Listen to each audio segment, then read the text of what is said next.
How's everybody doing? Great. Awesome. Why am I here? How do I release the fear of not having enough to achieve what, for the most part, I believe is my destiny? I hold on to the meant-to-bes, try to trust in the plan, relax, and just let it be. But the truth is I'm losing sleep. My never-ending to-do list keeps me up all night, hoping I finally might get through it. It's foolish. I know it's impossible. The obstacles I face are overwhelming. Not helping my case is the time that I waste as I procrastinate in my paralyzed state of analysis. It's time to conquer the challenges, face my fears head first, and start now, because life is happening. With my focus shifted, I am lifted to a higher understanding of my purpose. Contrary to my earlier self-destructive thoughts, I am not worthless. I am but a tiny drop in the vast ocean of existence. But every drop has a ripple, and every ripple is significant. Traveled so far on this journey, still a long way to go. Looking back on my progress, it might seem slow, but every step was necessary to get me to trust in the plan from above. Caterpillar to butterfly, I'll evolve through love. Oh, other way? Or no? This one? Big one. Up. Got it. Bigger green. Up there. Great. So, my name is Tennille Amor, and as Danielle said, I am the co-founder of E.P.I.C, which stands for Everyday People Initiating Change. We drill clean water wells in Tanzania, Africa, and we also inspire other everyday people to initiate positive change in the world. I'm also the creator of the Amor movement, and for some people it might seem like I've achieved a lot in my life, but to be quite honest with you, I go through the exact same fears and doubts that we all go through about our future. I feel like I've only just begun to scratch the surface of what my full potential is, and in order for me to figure that out, I had to ask myself the question, why am I here? I wrote that spoken word piece specifically for this week because I knew that that's what we were going to be talking about at Catalyst Week, and also because I know that that's a question that we all ask ourselves at times. For me to figure that out, I had to ask myself 3 more questions. What did you want to be when you were a child? As children, we go through the world believing that it can be whatever we can imagine it to be. We have no fear. We believe that anything is possible. But as adults, for some reason along the way, we lose that belief, and we're told that everything that we do has to be part of the real world, that our dreams are not realistic.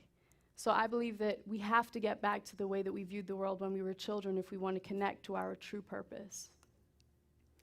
The second question is, what are your greatest passions in life? What excites you? What gets you to speak like how Preston spoke earlier? What moves you? What motivates you? The third one is, if you won the lottery, how would your work change? And I often ask myself and my friends that question, and the answers are really interesting. Because if you really start thinking about it, you start to question, what am I doing now that I would do differently if I didn't have to worry about money? There was this viral video by Alan Watts that said, what if money were no object, that has the same question. If you didn't have to worry about money, what would you do? So for me, at a young age, I knew that I wanted to be in the performing arts. I also knew from living all over the world that I wanted to help people in some way. I spent some time in Egypt, a lot of time actually, and I remember that was the first time that I saw the huge imbalance in the world. I remember watching kids in the lot next to us digging through trash piles just to get enough food to eat, while my brother and I were playing on our swing set. So there was a literal and a figurative wall that divided us, and I knew from a young age that part of my purpose was to start finding a way to break down that wall. When we can answer those 3 questions, we get to have a better understanding of our purpose, or what I referred to before as the meant-to-bes. I've gone through so many things in life that have helped me understand what that is, but also one of the people who helped me figure out that purpose, some of you may know her, it's Alexi Panos. She's my co-founder in E.P.I.C. When we met, we actually realized that we had a lot of things in common. We're both crazy, silly people, but we also wanted to do something to change the world. We didn't know how we were going to do it, but we decided initially to go out to Tanzania with this other organization, and we went through them, and part of their program fee that we had to pay was that it was going to help with the community that we went to. And so we started digging this big well that we were supposed to be providing for the community. Everyone got involved. Kids were carrying stones away with wheelbarrows. Everyone was so excited because they were finally going to have access to clean water. So when Alexi and I left, we felt like we'd done this really amazing thing. We felt really excited about it, but we were the only volunteers who stayed in touch with the local people after we left. And we did that because we knew we wanted to start our own organization eventually. And we called them when we got back to New York, and we asked them how things were going with their well. And they told us that actually the organization that we had gone through completely abandoned the project. The hole in the ground was essentially what it became, got covered over with cement and was abandoned.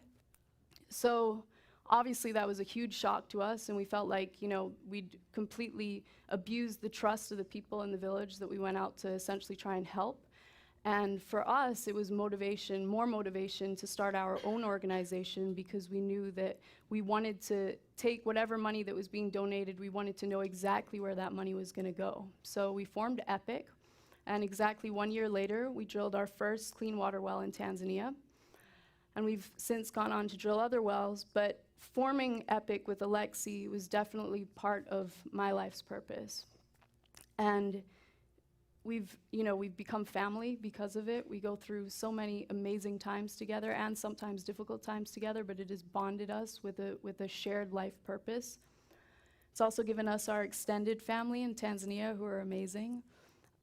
These are just some of them here, but it was part of our destiny before we even knew that it was. And I believe that we're co-creators of our destiny. I believe that there's a plan for our lives before we even know it. And we go through challenges, though, before we can get there. Sometimes, for example, one of my challenges is that never-ending to-do list. I don't know what some of you were talking about it earlier in the week. But what I've realized about that list is that some of the things that are on it are not going to get done, and that's okay. We have to learn to prioritize. We have to also look at areas in our life that aren't necessarily serving us and start eliminating them. I'm a procrastinator. I left this speech to the very last minute with little sleep because I like to torture myself. But I love sleep. I'm lazy sometimes. I don't like working out. I have so many vices, but I had to start with the vices that were my biggest vices and start eliminating them. One of them for me was I decided to become completely sober over a year ago now. No more hangovers. Thank you.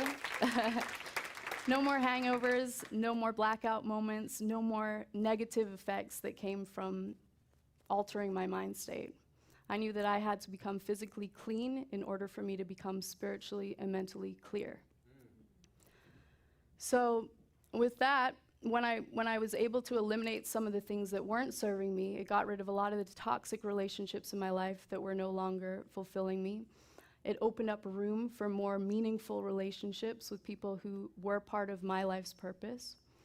And it changed things a lot for me, and it helped me get better at crossing things off the to-do list.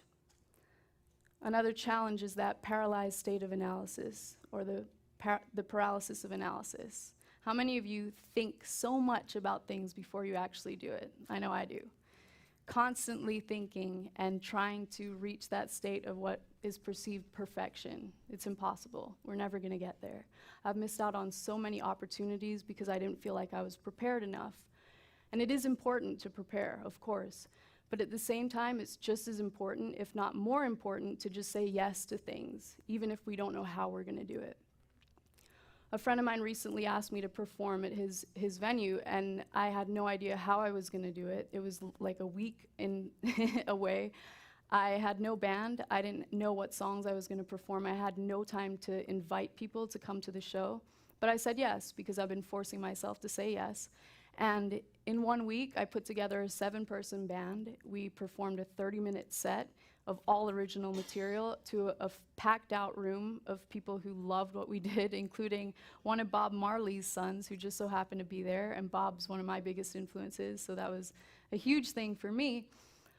But the most important lesson that I learned from it was what I was capable of doing if I just forced myself to get it done. We need to take action. We need to stop thinking so much about what our purpose is when we know it, and we need to start taking the action steps to get there. We can't think our way to achieving our dreams. We need to start now, because life is happening. When Alexi and I started E.P.I.C, I can't tell you how many people told us that we were crazy. We had no idea what we were doing. We still don't half the time. But my dad told me, he was like, you can't even help yourself. How do you plan on helping other people? But that was the whole point of E.P.I.C. It stands for everyday people initiating change.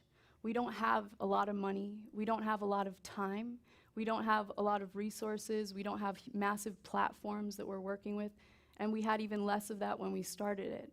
All we had is the desire to want to do something positive, and we took action. Thank you. So we need to forget about failure, because when we focus on the failure, we're not going to get anywhere. Even if we take the action towards our dreams and we fail, we're still further along than if we were to never step out at all.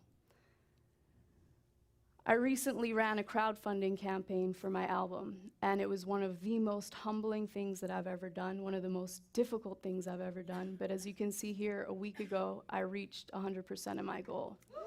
Thank you. Yeah, it was crazy. It was a very challenging experience, but what I learned from it was that even if I didn't hit that goal, it was still worth it, because every single thing that I experienced along the way was amazing. I met so many new people. I got so many new opportunities. I performed that night. I had no idea how I was going to do it. I did it. There are so many things that we can do if we just take that first step. 100% of the projects that we start are more likely to succeed than the ones that we never start. Think about it.